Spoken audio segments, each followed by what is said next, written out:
I want to spend a little time talking about refrigerants. This is a very complicated and very dynamic area because the refrigerants which are going to be out in a few more years and used in a lot of equipment and sold has changed from what was a few years ago, 10 years ago, 20 years ago. Some areas of thermodynamics have been pretty stagnant, so to speak. This is an area that's changing quite a bit. This is not a clicker question. I'll ask it as if it was, but how would you answer it? What is the most important when selecting a refrigerant? Is it some sort of thermal performance, safety, environmental impact, or cost? It's really all of the above. So performance, safety, and environmental impact are huge. And it used to just be performance and safety. And a few years ago, environmental impact has come on and has really changed what refrigerants are being used. Synthetic refrigerants were developed in the 30s because of toxicity and flammability of the previous refrigerants that have been used. You can go back in the 1920s. This article is from 1929, and you can find when they were introducing mechanical refrigeration, especially for occupant comfort, let's say an apartment building, office building, home or something, you could find some real where a lot of lives were lost. What happened is they didn't have these synthetic refrigerants. They were being developed, but they had fluids like methyl chloride. Well, if it leaked out, it went somewhere, and maybe you didn't detect it, and it led to deaths. This is a family of 3 that died, but there's multiple in the history books that you can find where the toxicity of a refrigerant was a real issue. It's still a real issue today.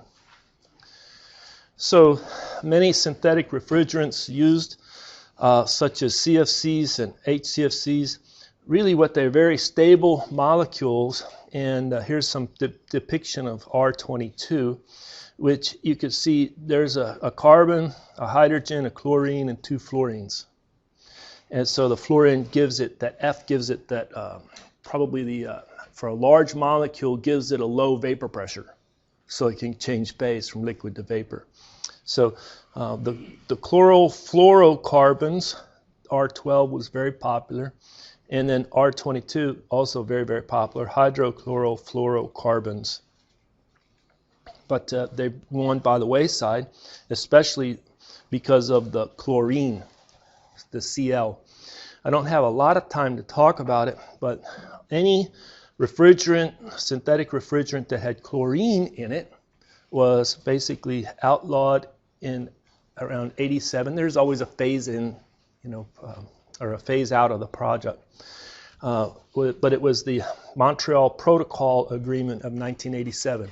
You may hear about that even still today, referring back to that agreement. But it was like a landmark for the HVAC industry. And essentially, what was the problem with the chlorines? The chlorine would go and the refrigerant would go to a high elevation, the chlorine would come out, it would interact with the ozone layer. And the ozone at the very high altitudes would protect us from, it still does protect us from UV. And so a lot of UV light interacts with that ozone layer. But if you eat a hole in it, then the UV light penetrates through and you have a higher intensity of UV light. So high level ozone is great. And you don't want refrigerants to go and eat a hole in the ozone. So anyway, for a while it was a focus on ozone depleting potential of the refrigerants. Here's a whole pile of refrigerants. Anything with the chlorine in it had high ozone depleting potential. And now the shift has been, since this problem is understood and have gotten rid of the chlorines and the refrigerants, the focus has been more on the global warming potential. Maybe you've heard about even not refrigerants, but if you have a little leak of natural gas at a well site, head site, it's a big emitter of something that has a strong impact on the global warming potential.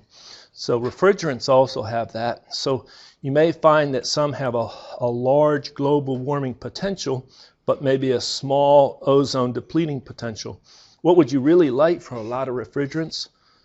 Not a big potential impact on the ozone, nor on the global warming potential. You'd like both of those factors to be small. You'll see some refrigerants get kicked around, and there's a resurgence of some. Like let's take a look again at this refrigerant.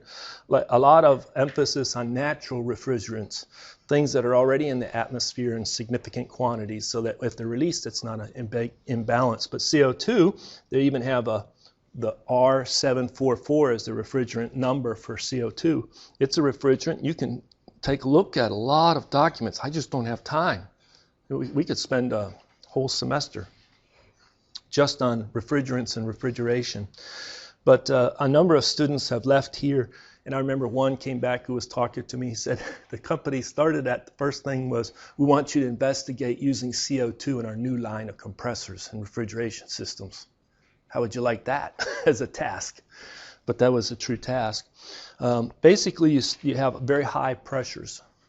And either you go supercritical right away, or you could still stay below in the dome for CO2. But a lot of times they're outside.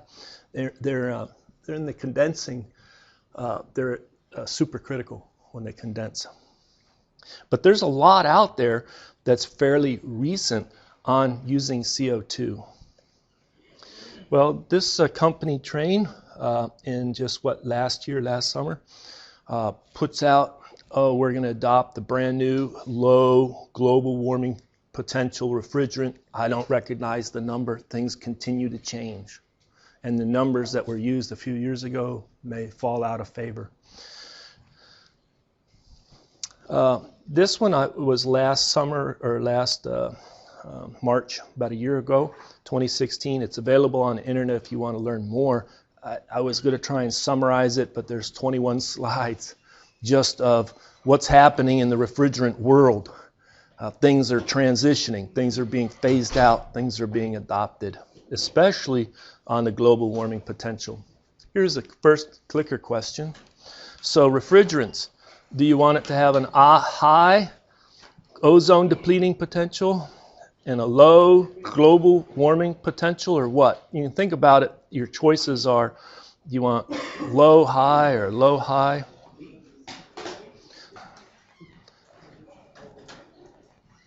Okay, everybody's in. We're out of time. Let's take a look.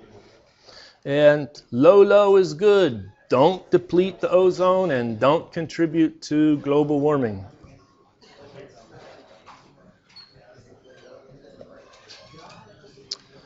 Another question, why have some refrigerants which were extremely popular, like R12 and R22, been phased out?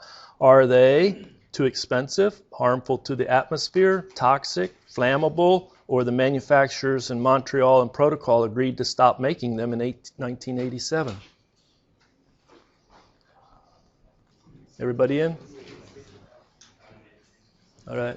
Sorry, gave you 30 seconds. A lot to digest, but oh, come on.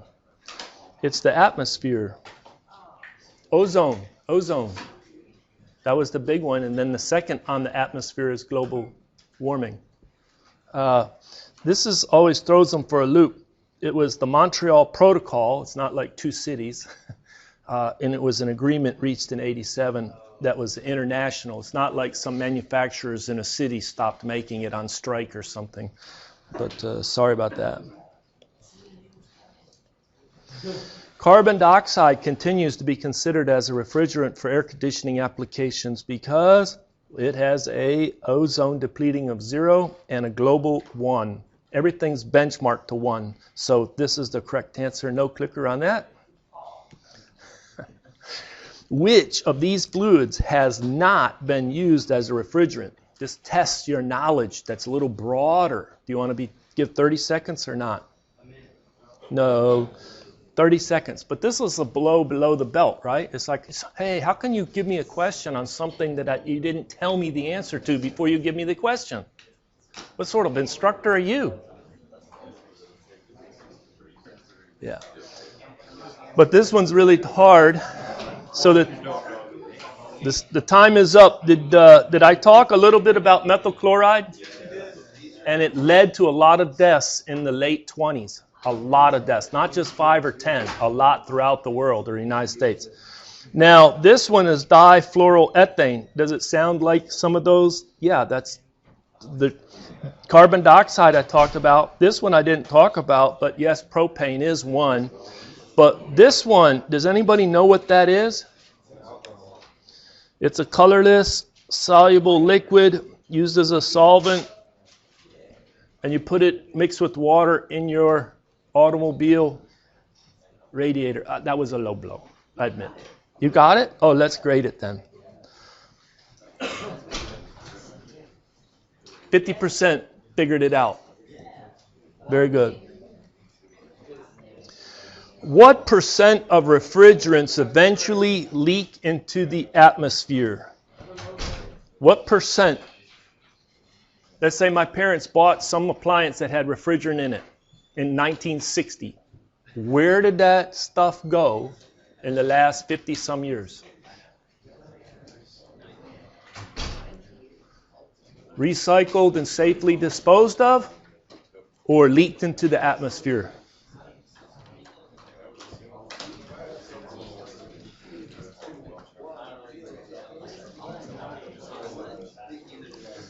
I mean, there's a lot of talking about capturing and recycling, but guess what happens to a lot of the refrigerants?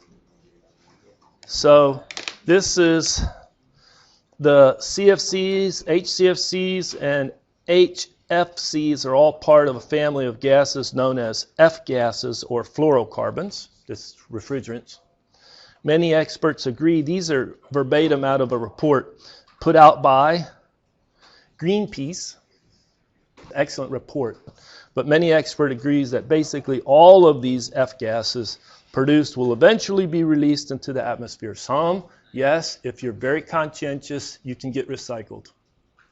But I think even though maybe the pack of batteries that you buy, you look on the back, recycle, dispose of properly, and they go right in the nearest trash can when they're run out of your calculator. Do not throw away in the trash. Exactly it. So that's the reality. And so when we have these refrigerants, that's why there's a big push to make sure when they get out, they're not have a detrimental impact. The world continues to change. Let's move on to another topic.